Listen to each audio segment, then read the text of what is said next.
Yo, nouvelle vidéo, nouvelle théorie. Aujourd'hui les amis, on a de grosses informations sur l'avenir de Dragon Ball Super. C'est une information très intéressante car, pour tous ceux qui ne savaient pas, en décembre 2017, un film avait été annoncé. Mais on n'avait pas plus d'informations. Et là, on a de grosses informations sur le film, donc tenez-vous prêts. Donc le prochain film Dragon Ball Super, le film 20, a été annoncé pour le 14 décembre 2018. Donc c'est dans 9 mois approximativement. Et on a eu un commentaire de Toriyama sur ce film. Donc je vais vous lire et je vais le lire avec vous. Et on va après théoriser là-dessus. Donc, je vous lis tout de suite. Le prochain film Dragon Ball Super prendra la suite de la série en cours de diffusion à la TV. Ce sera un épisode après avoir retenu notre souffle lors du climax du tournoi du pouvoir, avec l'existence même de l'univers en jeu. Le contenu nous permettra de mettre un peu de lumière sur les événements encore inexplorés, se rapportant à Freezer et aux Saiyans. Et je pense que ce sera une histoire sympathique qui nous amènera à un formidable adversaire que je gardais au chaud pour cette occasion. Donc voilà, donc ça, cette phrase que je vous ai lue, c'est la phrase la plus importante du commentaire de Toriyama. Il y en a encore, mais c'est vraiment pas très important pour la théorie que je vais faire aujourd'hui. Donc je le mets en description le lien si vous voulez lire plus d'informations. Donc maintenant, grâce à ça, on sait que la suite de Dragon Ball Super se fera avec le film qui arrivera en décembre. C'est très intéressant. Et ce film va parler des événements inexplorés sur les Saiyans et sur Freezer. Donc très intéressant.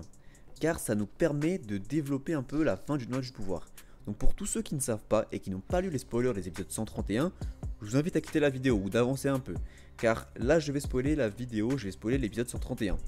Donc voilà, vous êtes prévenus. Donc dans l'épisode 131, dans le synopsis, il nous est clairement dit que Goku perd contre Jiren, que Goku est éliminé, et que Jiren pense avoir gagné, que Jiren a tout donné, qu'il a quasiment plus de force, mais que Freezer vient derrière lui et lui balance un rayon de la mort. Donc à ce moment-là, on sait, c'est assez facile de deviner que Jiren va se faire éliminer par Freezer, et que Freezer va tout simplement remporter les Super Dragon Ball. Et du coup ça colle bien avec le film, puisque Freezer va remporter les Super Dragon Ball et va avoir droit à son vœu. Et je pense que son vœu va être primordial et va être très intéressant pour la suite et justement sur le film. Donc moi je pense que Freezer a plusieurs possibilités de vœux.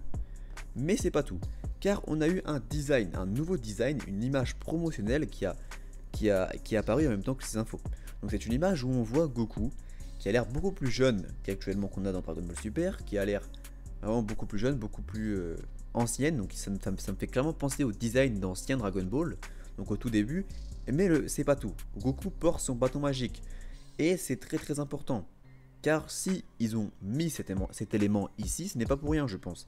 C'est pour nous faire passer un message et justement pour essayer qu'on théorise dessus. Donc pour moi, il y a deux possibilités pour que Goku ait son bâton magique. N'oubliez pas que Goku a l'ultra instinct, il y a des techniques super puissantes, etc. Donc son bâton magique, vous voyez, il est périmé, il ne sert plus. Donc pour que Goku réutilise son bâton magique, il n'y a pas 10 000 solutions. Il y a soit Goku perd tous ses pouvoirs, donc Freezer fait le vœu, je souhaite que Goku perde tous ses pouvoirs. Mais honnêtement ça n'a pas vraiment de sens, ça concorderait pas avec le film. Car dans le film, ils disent bien qu'on va en apprendre plus sur les Saiyans et des événements inexplorés. Donc si Goku perd ses pouvoirs, donc si Freezer fait le vœu que Goku perd ses pouvoirs, eh bien on n'apprendra pas sur les Saiyans. Donc en tout cas je ne vois pas comment ça peut rebondir dessus. Mais si Freezer fait le vœu suivant, je veux retourner à l'époque juste avant où je détruis les Saiyans. Donc imaginez que Freezer fait ce vœu là. Donc il gagne les Super Dragon Ball, il fait le vœu de revenir à l'époque juste avant où il détruit les Saiyans. Donc vous vous rappelez où Freezer était dans son truc avec toute son armée et il détruit Bardock, etc. avec sa boule de la mort. Donc à cette époque-là, il ne connaissait pas l'existence de Goku. Goku lui a coûté sa perte en fait, c'est à cause de Goku qu'il a perdu. Du coup pour Freezer c'est simple, il veut retourner à l'époque juste avant où il a éliminé les Saiyans pour pouvoir bénéficier d'un entraînement. Donc si Freezer serait entraîné depuis le début, il aurait une force colossale. Vous voyez, il sera actuellement au Golden alors que Goku sera même pas au Super Saiyan. Donc et là, du coup Goku, lui est sur Terre paisiblement, etc. avec son bâton magique, il n'a même pas rencontré Freezer. Freezer lui continue de s'entraîner pendant ces 4 mois, Goku lui reste sur Terre, etc. s'entraîne, etc. Mais il ne débloque pas le Super Saiyan, vous voyez, puisqu'il n'a pas rencontré Freezer. Du coup, le cours continue, mais il ne rencontre pas Freezer, parce que Freezer ne se pointe pas, il continue à s'entraîner pendant des années. On peut dire que Freezer s'entraîne pendant quelques mois pour attendre encore plus que le Golden Freezer, vous voyez. Et du coup, moi je vois bien Freezer commencer à venir sur Goku pour prendre sa revanche une fois qu'il aurait Power Up et que Goku est encore faible en fait avec son bâton magique et tous ses anciennes attaques. Mais un problème viendrait à ce moment-là, car Goku je pense, aura appris l'existence des Saiyans, avec Raditz qui vient le chercher, et imaginez si Goku en fait part avec Raditz, etc., ça pourrait faire un truc de fou, et Goku pourrait apprendre plus sur les Saiyans. Mais moi je pense que tout ne va pas se passer comme prévu, car Toriyama dit qu'il y a un nouveau ennemi qu'il garde depuis longtemps. Donc moi je pense que depuis le début de Dragon Ball, il nous tease, il dit arrêtez de voyager dans le temps, arrêtez de voyager dans le temps, ne voyagez plus jamais dans le temps. Et du coup c'est simple, Freezer fait le voyage dans le temps qui fait un gros espace-temps temporel et fait pop un ennemi vraiment très redoutable, super puissant à cause du voyage dans le temps, voilà tout simplement en fait. Le voyage dans le temps, tellement de voyage dans le temps qui a fait par Trunks, ensuite Freezer qui voyage dans le temps, etc. Zamasu, avec quasiment à chaque arc il y a un voyage dans le temps. Et à chaque fois il nous disait oui, voyagez pas dans le temps, c'est interdit, etc.